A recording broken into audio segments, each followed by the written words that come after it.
ఆ వస్తుంది, ఓయ్ ఆ వస్తుంది, ఓయ్ అని పిలిచినప్పుడు మొదటిగా వస్తున్నటువంటి ఓ సౌండ్ చూడండి. ఇదిగో ఈ విధంగా చేయి పైకి లేపి ఈ విధంగా చేయి కిందకుంటే అంటే చూడండి. ఇలా ఉంటే మీరు ఎక్కడైనా సరే హిందీ అక్షరం పక్కన ఒక అక్షరం పక్కన ఈ విధంగా కనుక ఉంటే ఓ అని సౌండ్ పలకాలి.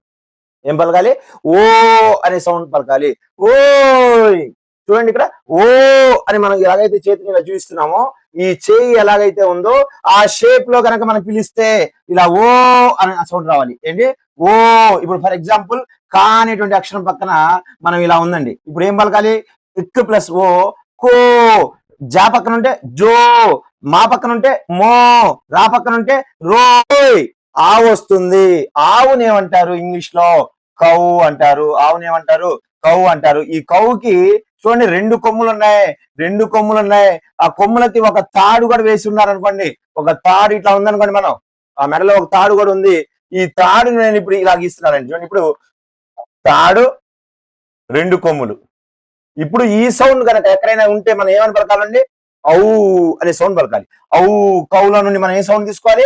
ఔ అనేటువంటి సౌండ్ తీసుకోవాలి. ఫర్ ఎగ్జాంపుల్ కా పక్కన ఉంది కౌ, రా పక్కన ఉంది రౌ, జా పక్కన ఉంది జౌ. సౌండ్ తీసుకుంటున్నామండి. కౌకు ఉన్నటువంటి సౌండ్. కౌకి ఎలా గుర్తుపెట్టుకున్నాం? ఒక తాడు ఉంది, రెండు కొమ్ములు ఉన్నాయి. ఒక తాడు ఉంది, రెండు కొమ్ములు ఉన్నాయి. ఇప్పుడు మనం ఏ అక్షరం పక్కనైనా సరే ఇలా ఒక తాడు ఉండి ఒక రెండు కొమ్ములు ఉంటే ఔ అనేటువంటి సౌండ్ తీసుకోవాలి. ఇక్కడ మనం రెండు సింబల్స్ ని మనం ఐడెంటిఫై చేసేసామండి. ఒకటి ఓ, రెండోది ఔ. ఒకటి ఓ, రెండోది ఔ. దీన్ని మనం ఈ విధంగా క్రికెట్ తో కూడా ముడిపెట్టి చెప్పొచ్చు. ఫర్ ఎగ్జాంపుల్ ఒక వికెట్ ఉంది, ఒక బెయిల్ మాత్రం ఉంది. వికెట్ పైన బెయిల్ ఒకటే ఉంది. ఇక్కడ చూడండి, ఒక వికెట్ ఉంది ప్లస్ రెండు బెయిల్స్ ఉన్నాయి. ఇది ఓ, ఇది ఔ. ఇలాంటి వీడియోస్ నేను చూడలేదు సార్ అనుకుంటే నా ఛానల్ సబ్స్క్రైబ్ చేయండి, కామెంట్ చేయండి. హ్యాండ్ గ్లౌజ్ ఏ విధంగా ఉందండి? ఇలా ఇన్సైడ్ కి మన రైట్ హ్యాండ్ ఏ విధంగా ఆ విధంగా రైట్ హ్యాండ్ గ్లౌజ్ ఉంది. సో దీన్ని ఊ అంటామండి. ఊ అంటాం. లేదా మన బాక్సింగ్ గ్లౌజ్ అనుకోండి. ఏదైనా సరే గ్లౌజ్ ఏదైతే ఉందో దాన్ని ఊ అన్నాం. ఆ బాక్సింగ్ చేసేటప్పుడు ఊ అన్నాం, ఊ అన్నాం. మళ్ళీ లెఫ్ట్ హ్యాండ్ గ్లౌజ్ ని ఊ అన్నాం. ఊ ఊ చెప్పండి. బ్యాట్ అండి. ఇక్కడ right leg pad, left leg pad, right hand glove, left hand glove, guard, bail, two bails. అలాగే ఒక స్టంప్, ఒక బెయిల్, ఒక stump, two bails. Ball just miss అయింది, ఒక బాల్. సో అది అమ్మ.